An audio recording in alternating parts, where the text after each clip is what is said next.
Great wine is being made throughout Chile, with winemakers producing excellent wines in historic regions and pushing the boundaries into new territory. Yet despite exciting developments and a rich history, Chile remains best known for its extremes: price point-driven consumer labels and expensive icon wines. Chile is the best country in the world. We're going to start with that. A lot of years ago, in Chile, we planted in any place, any grapes. And then, with the years, we understand that we need to plant the correct grape in the correct place.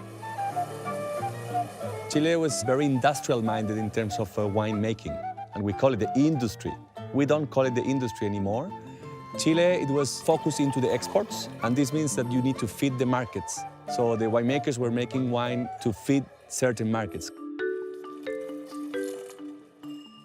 It's Cabernet Sauvignon, Sauvignon Blanc, Merlot, Reserva, Grand Reserva, and this is what you will find till today in the supermarkets all around the world. And this is the perception of Chile: good value, good wines, but nothing really interesting. Chile has been playing a very safe game, I think, for the last, years, making wines who are value, or as you say, are very fancy. But there we have lacked, historically, the middle, where it's really the interesting stuff. California is a helpful comparison for understanding Chile. Both share the common winemaking heritage of the Spanish missionaries and a remarkably similar geography. However, wine growing in Chile stretches over 1,000 miles along Chile's 2,600-mile coast and up to elevations of 7,000 feet. The history about the Chilean wine started at 500 years ago when the Spaniards arrived in Chile. During the colony of Spain people in Chile, they came through Spain, through Tenerife Island with the Listan Prieto grape. So they established the vineyards in the south of Chile, basically here. After Chilean independence, the elite looked to European culture as a model. Pre-phylloxera French vines arrived in the 1830s, and many estates were established in the decades that followed, imitating the chateau culture of France. 19th century, a lot of money in the mining industry. France was in fashion, Bordeaux came to Chile.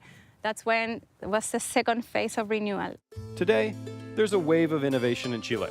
Producers are looking beyond the influence of Bordeaux, returning to their historical roots and experimenting with new directions. First was just making bulk and sell it to the cooperatives. Then was making wines, trying to copy a style, like Cabernet Sauvignon blend. And now we make the wine like it is, like it deserves. The classic French-inspired wines that first put Chile on the map are still being produced, but others are reconsidering the country's roots and experimenting in new territory. I think there's a revolution in Chile. There's a lot of things going on in terms of wine, but the world doesn't know it yet.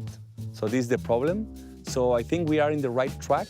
The problem is that we need to show this to the consumer. When you think in Chile, you need to, in the future, to think in diversity. Diversity in Chile for me is climate, soils, varieties, people, and that mix make a great expression of the different kind of wine that we can produce. The diversity of Chile is one of its greatest strengths.